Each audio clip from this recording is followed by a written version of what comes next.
और लास्ट पे एक छोटा सा टॉपिक उसमें यूनिस में भी दिया हुआ उसने कि एक्सपेरिमेंटल एविडेंस क्या है एरोमेटिसिटी का, कि एरोमेटिसिटी होती है, इसका क्या हमारे पास सबूत है।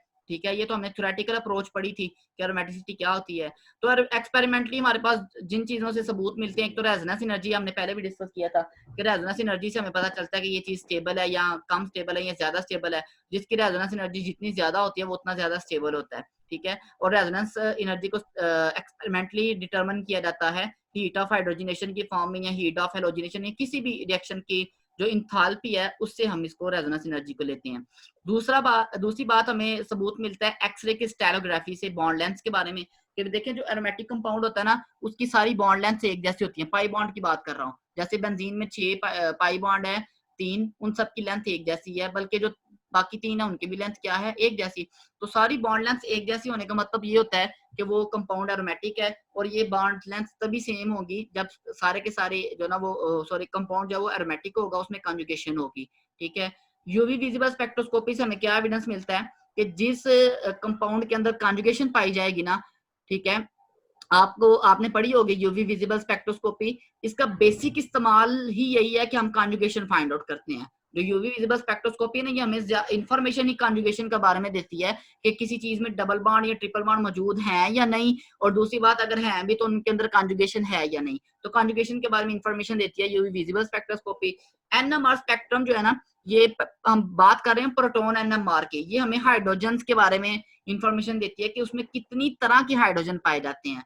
अगर सारे के सारे देखिए हाइड्रोजन की टाइप का ताल्लुक होता है कार्बन की टाइप से, जितनी टाइप के कार्बन होंगे उतनी टाइप के हाइड्रोजन होंगे। अगर सारे के सारे कार्बन एक जैसे हैं तो हाइड्रोजन भी सारे के सारे क्या होंगे, एक जैसे होंगे।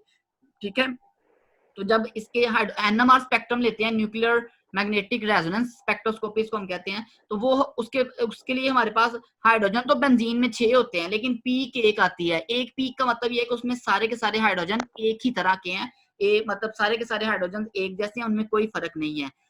आईआर स्पेक्ट्रोस्कोपी से सिंपल आईआर स्पेक्ट्रा आता है, कॉम्प्लेक्स नहीं होता एरोमेटिक कंपाउंड्स का, जबकि क्योंकि उसमें सारे के सारे एटम्स अगेन एक जैसे हैं, उसके अंदर एक सिमेट्री पाई जाती है, और जिनके अंदर सिमेट्री पाई जाती है उनका इंफ्रारेड स्पेक्ट्रा जो है ना वो सिंपल होता है। आपने बल्कि इंफ्रारेड स्पेक्ट्रोस्कोपी का बेसिक प्रिंसिपल भी कहीं पे पढ़ा होगा, शायद पिछले सेमेस्टर में आपने पढ़ी है, कि उसका इन्हिसार इस चीज पे होता है कि वो सिमेट्री है या नहीं है। ठीक है, अगर सिमेट्री है तो फिर उसका आईआर स्पेक्ट्रम ना होने के बराबर होता है या बिल्कुल सिंपल होता है।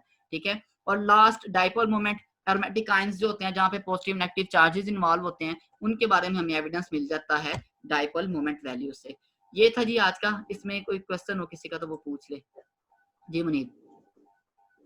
सर कंजुगेशन का दोबारा बता दे, कंजुगेशन किस हाँ, सेंस में आप उसे कॉन्जुगेशन क्या होती है यार, alternate single and double bonds जो होते हैं ना उसको हम कॉन्जुगेशन बोलते हैं। ठीक है, तो वो जो यूवी विजिबल, जिस चीज के अंदर जितनी ज्यादा कॉन्जुगेशन होगी ना, वो यूवी विजिबल रीजन में रेडिएशन को अब्सॉर्ब करेगा, और जब यूवी विजिबल रीजन में रेडिएशन को अब्सॉर्ब करेगा तो हमारे पास यूवी विजिबल स्पेक्ट्रम आएगा। ठीक है, अदरवाइज जो चीज यूवी विजिबल रीजन में, अल्ट्रावायलेट रीजन में या विजिबल रीजन में रेडिएशन को अब्सॉर्ब नहीं करता, मतलब आप कह लें कि 10 नैनोमीटर से लेके 400 नैनोमीटर तक होता है, लेकिन इसमें से भी 200 तक वैक्यूम यूवी है, 200 नैनोमीटर से ऊपर कह लें, 200 से लेके 400 तक अल्ट्रावायलेट रीजन, और जो 400 से लेके 800 तक जो है वो विजिबल रीजन होता है।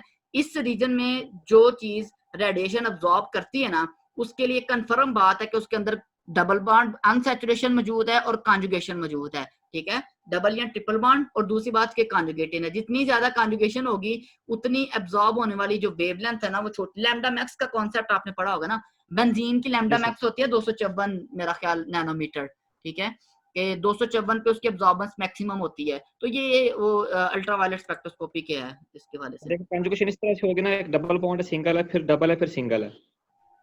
जी हाँ, कंजुगेशन इस तरह कॉन्जुगेशन होगी ना कि alternate single and double bonds को कहते हैं।